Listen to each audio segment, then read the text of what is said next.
have you ever struggled to help someone to improve his or her behavior? To get them to see the error of their ways and behave properly? In this special 3-part session, Mel will demonstrate how effectively to coach someone through a behavior change. This is pretty exciting. The session will start with a speech, followed by a demonstration, and finish with a question and answer. Please help me welcome to the lectern Mel Cottrell.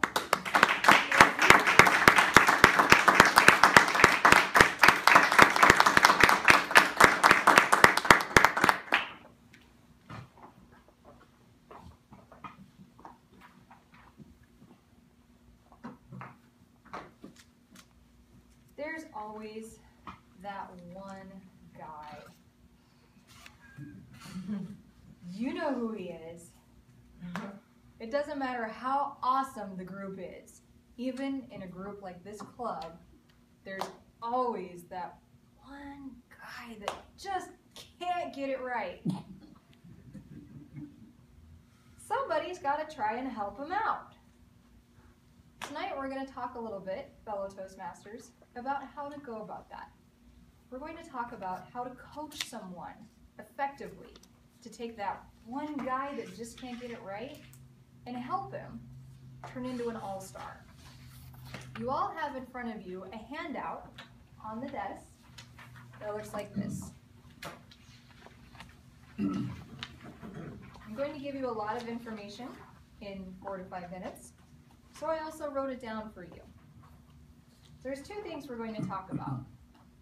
When you're trying to coach someone, before you discuss anything with them, you have to prepare yourself and consider the situation.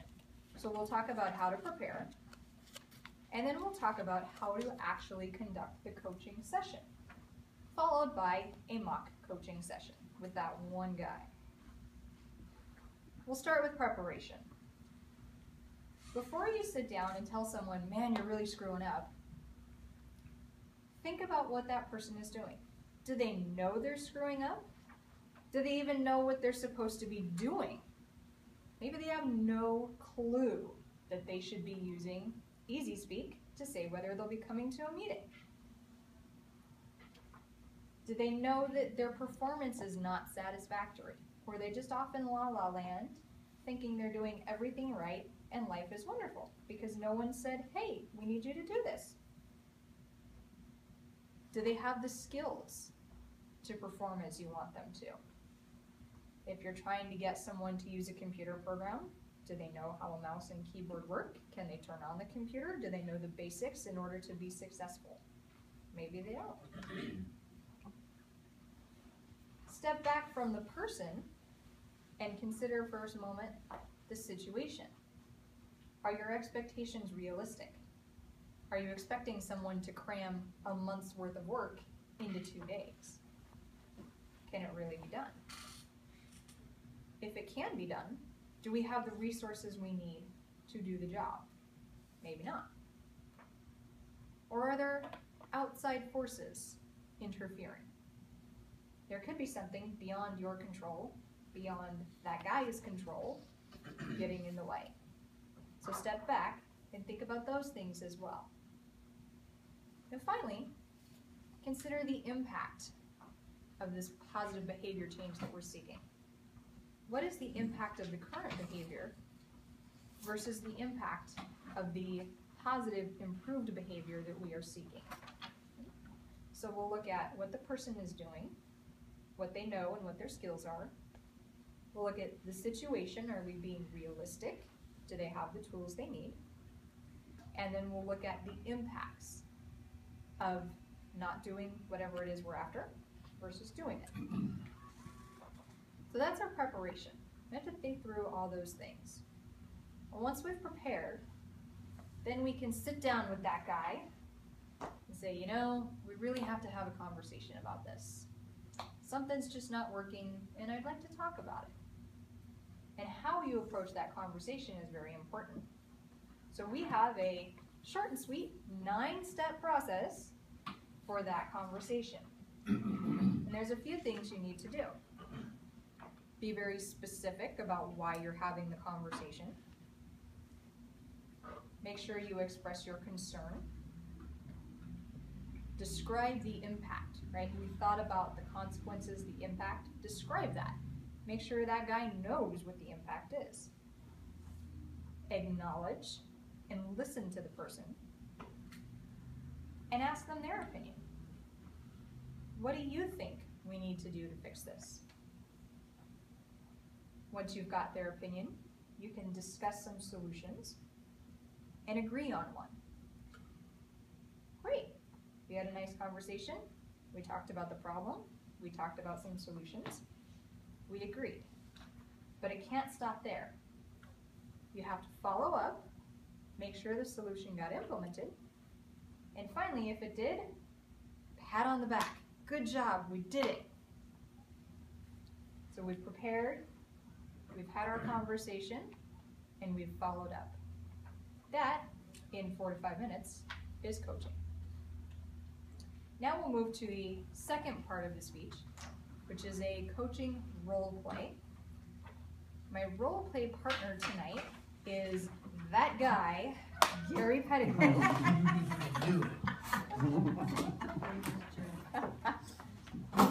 And you all know this club uses EasySpeak to manage our meetings, to schedule speakers, to pick roles. Well, that guy, for whatever reason, is not using EasySpeak. So that's what I'm going to coach him through in this next segment.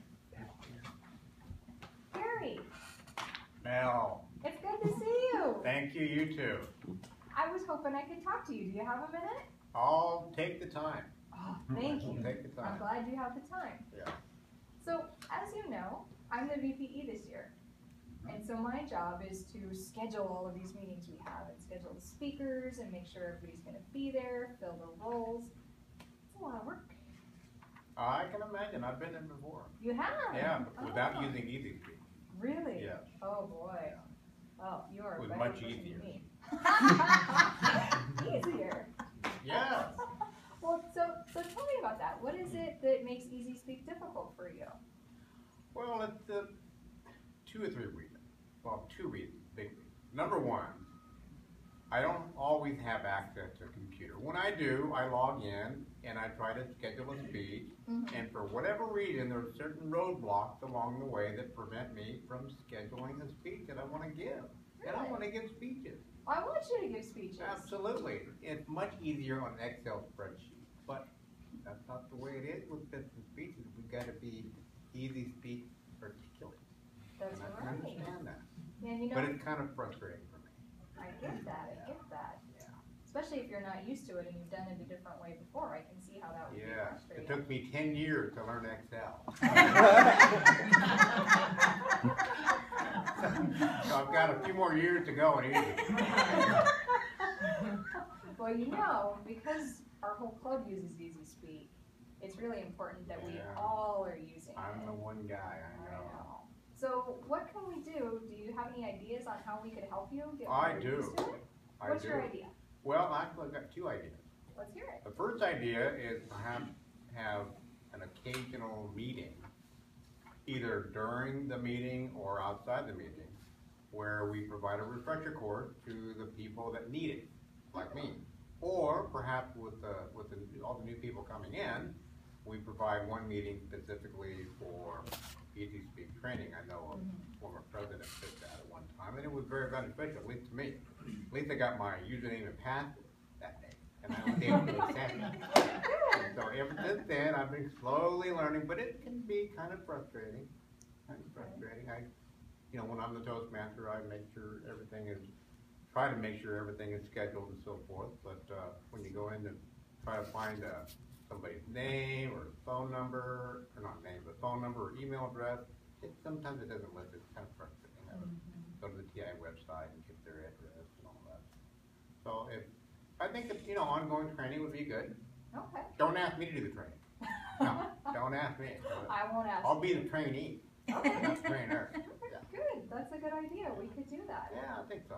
And maybe, what do you think when you're struggling if we gave you somebody that could be your buddy that you could call that is just an EasySpeak expert that would be there for you right when you're frustrated. That's a Would good that be idea, helpful? yeah. Okay. As long as it's not Jeff, I'm okay. No, I'm kidding. What if it's Justin? Justin Durr. I think He's Justin pretty would be perfect. technical. Yeah. Okay, Yeah, good. he lives right around the corner from me. Yeah. So, hey. Knock on his door. Exactly, exactly. Okay, so I'll look at scheduling some training sessions, Fantastic. and after the meeting, we'll make sure that you and Justin connect so he can help you out. Good, and then we'll see you on Easy Speak. I'm excited. Great. Thank you. Thank you. I'm energized. Let's go Easy Speak. Yes. All right. We are done. We now have 2 to 3 minutes for questions or comments on coaching. Or crickets. So, oh, Lorna, go ahead. I remember when Easy Speak was first introduced, and I was in Gary's zone with it. It didn't take me that many years to learn Excel, but but that's what I was used to. It's not that I didn't like computers, but the idea of having to go to a computer to do things, I was more comfortable the other way, for sure. And it was really hard for me, so I just want to say what happened there is that I did get a buddy, and I pestered people like I did you today to do the work for me. And I just wondered if people have enough time to help people like that, if it's hard for the club or if it's good. Because I know there are strong benefits to Easy Speak, even though I feel a little hampered sometimes, even now with it, although I am using it, thankfully. So I just wonder how effectively it's going for people in the club, and if more training is necessary, or if there are people who will go and work one-on-one. I learn with hands-on, and so just how is that working in our club right now, do you think? It works all right. I don't think it's perfect. I think there are definitely, especially our newer folks who probably don't even know what the heck I'm talking about. But then some of our more technically savvy newer folks, Piers, for instance, I know you even put notes on there. I'm working till 8. That, you got it figured out, and you never sat down with anybody. But even with that being said, I didn't know Easy Speak is how we schedule our speeches. So I just learned something new. So if you guys did have a refresher course, I might learn a couple things out of it. Important. I saw Kenneth and then Gary. I want to praise Jill in her absence. When we were new members, she called me several times and said, hey, I'm available to help you. And she called, she emailed. Oh, good. I finally got on the phone with her. She says, let me turn my computer on. And she spent lots of time with me, Good. helping me. Good. So maybe that's something else we can do too. Yeah. Thank you.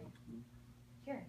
One thing I want to clarify, I like Easy. That was a role play. That was a role play. Role play. You were very Number one. convincing. Number 2, circling back to what Mel is asking about her coaching, I like the fact that she asked me for some solutions as opposed to her telling me what the solution should be and that you should be gravitating towards those solutions. And I'm assuming that the solutions I offered were in alignment with what she had in mind, because at the end she said, oh yeah, that's a great idea, we'll do this, we'll do that. That made me feel good, that she was listening, she understood, and she really wanted I'm doing the evaluation. She's doing questions. Okay. So Gary, what I had in mind was the buddy. And I tried to lob that in there kind of in conjunction, in trying to solve your frustration that you expressed. So did that feel natural to you, not like I was forcing the buddy idea on you you? weren't forcing anything. I think you had my best interest in mind, because if I was going to be successful in Easy Speak, then you would be, as a VP. So. Absolutely. Any other questions, comments on coaching? Madam Toastmaster. Good job.